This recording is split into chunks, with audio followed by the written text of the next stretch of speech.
I'm going to be showing you guys the best Quincy Hakuda build and all the true combos you can abuse. I'm going to show all the variants of this build, like the ways you can play it, the different skill boxes you could use, and the different combos. The build is going to be 55 Hakuda because Gashoryu still has a bunch of true combos, and we're running Gehenna. Currently running 1 SB because it's kind of easy to get Raging Demon on this build because you have really good M1s and a really good crit. But if you want, you can get rid of Raging Demon and put Shori in there or Confliction. I'll go over some combos with Confliction and Shori later, but mostly I'm going to be doing the Gehenna true combos. Oh yeah, and we have 10 speed, and we're running Flame Blitz. Flame Blitz is really broken. I'm going to get into that later, though. You'll see why it's really broken. Now, for your weapon, you're going to have 2 main options. I just didn't really feel like rolling for Warden, but Warden is also very strong. We're running Can Claws right now. It's got a good hitbox, all of it guard breaks, and if you land a guard break, you can do Spine Run Gashoryu combos. And if you want to run Warden, Warden's really good. The crit is essentially frame 1. They reverted all the nerfs on it. The crit comes out fast, gives 2 soul style on Warden, and the chain is unblockable, and if you pull him in, you can do some true combos. The pull is true into Gashoryu, or the pull is true into Ankle Splitter, so I'll go over some combos on that if you want to know about that. So if you're going to run Warden, the crit is essentially true into itself, like I said earlier, so you're just going to land the crit, the chain's going to be on them, you pull them back, you do Gashoryu immediately, and you're going to do the 0-2-1 timing like this. You're going to wait on the first one, do nothing, on the second uppercut, you're going to tap twice, and on the last one, you tap once.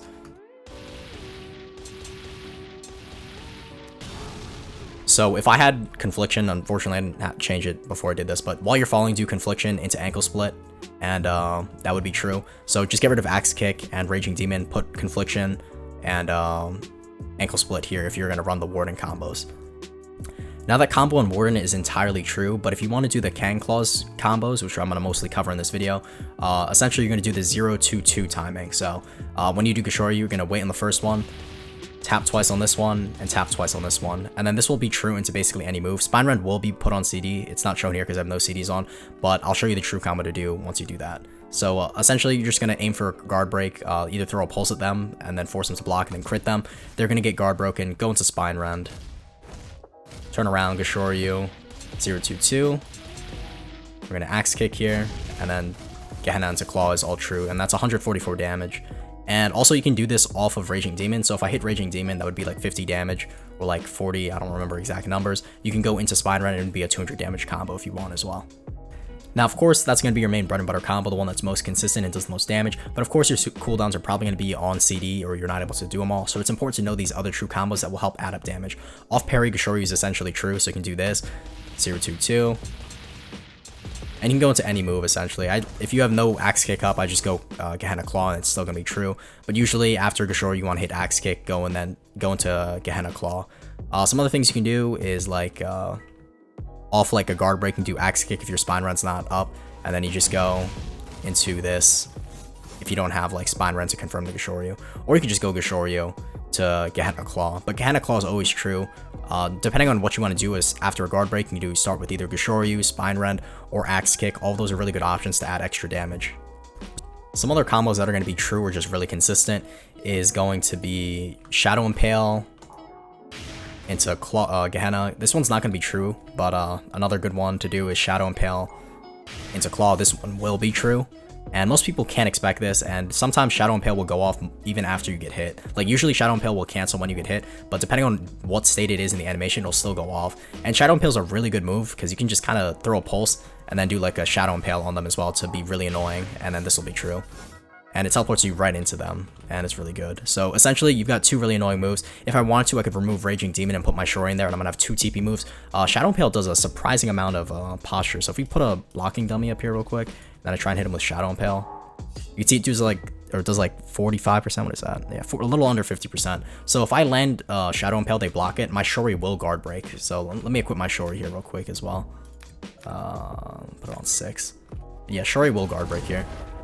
And Shori did get a pretty nice buff, so you can kind of actually use it to be super aggressive now. It comes out a lot faster, it'll go through Hyper Armor, and yeah, it's pretty cool. So how do you want to use your marks on this build? Most of the time it's not worth using your mark unless you're going for Compass. Compass is the only one that will like true guard break. Like, you can go for redirection, I guess, but like this one does less damage than any of your true combos, and it's like low-key blockable and parryable midway through. Why would you want to do a 35 damage move that has a ton of end lag, and if you end up missing, they're going to punish you? So only use your teleport move to either do like the compass to guard break like that, because that's a true guard break, and it's really annoying if you like throw a pulse before and then like so let me mark this guy real quick. So say I like pulsed him and then like I compass to him, like usually people will run away from the pulse, so it gives me time to queue up the compass and guard break them while they block it.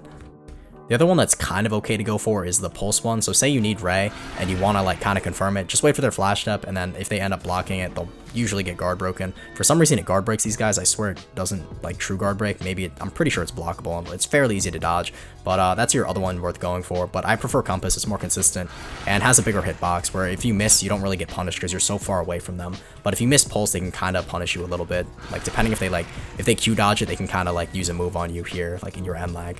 So. Oh yeah, I almost forgot. There's many Schrifts you can run for this build. Thunderbolt is really broken right now because the T move is a guard break, it's a ranged tool, and if you land the T move into the G move, you can go into Spine Ren, Gashoryu, and then the whole true combo I showed earlier, and that'll be around 200 damage. But currently I'm running Heat because it's got a pretty good buff on the T move. They made it faster, like it's almost unreactable. If you throw a pulse and then a T move, or like a T move into like pulse, it's like a bunch of posture even if they block it, so your next move will probably guard break. Also the G move got a good buff, it has hyper armor during it now, and also it guard breaks them, applies a burn, and it won't also cancel your guard break. Like both hits will guard break. Say I've missed the first one, the next one will still guard break, and this will allow you to go Spine Ren, Gashoryu, and then do like a 200 damage combo off that. Some other ones you could technically run are Overkill. Overkill is always going to be great, even though they nerfed it. It's 7.5% damage and defense, and then all the other stats. But Overkill is always going to be broken, in my opinion, because the scaling of your size is going to change your hitboxes to be bigger. Most people don't know that. So, and yeah, the stats are still broken. Oh yeah, and you can also run Power. Power is really broken. The T move's range, does a bunch of posture. The G move is hyper armor, and it will be like a 90% guard break. So as long as you land a pulse and they block it, the G move will guard break, and you can go into your Spine Ren combos. Anyways, for your essence, you can run either Grasp or Flame of Blitz. I wouldn't recommend running Destruction Core, because Destruction Core low-key, even though it has Hyper Armor frame 1, the end lag low-key can make it like so they can true combo you out of your move. Like if they do a floating or like a fast bang immediately after your Destruction Core, they literally have prio on that, and then you just get hit. Like I was getting punished a lot in ranked. I was just like, dang, I thought they increased the stun. Apparently most people just don't try it. But if they know that, they're going to punish you, so just run Grasp or Flame of Blitz. I prefer Flame of Blitz. I'm going to show you why. Now, the reason why we run Flame and Blitz is because it has a huge AoE, and it allows us to use our Teleport Frame 1 guard break move, which is really good for closing distance, and also, like, we can use either Teleport Compass or Teleport Pulse, like I said earlier.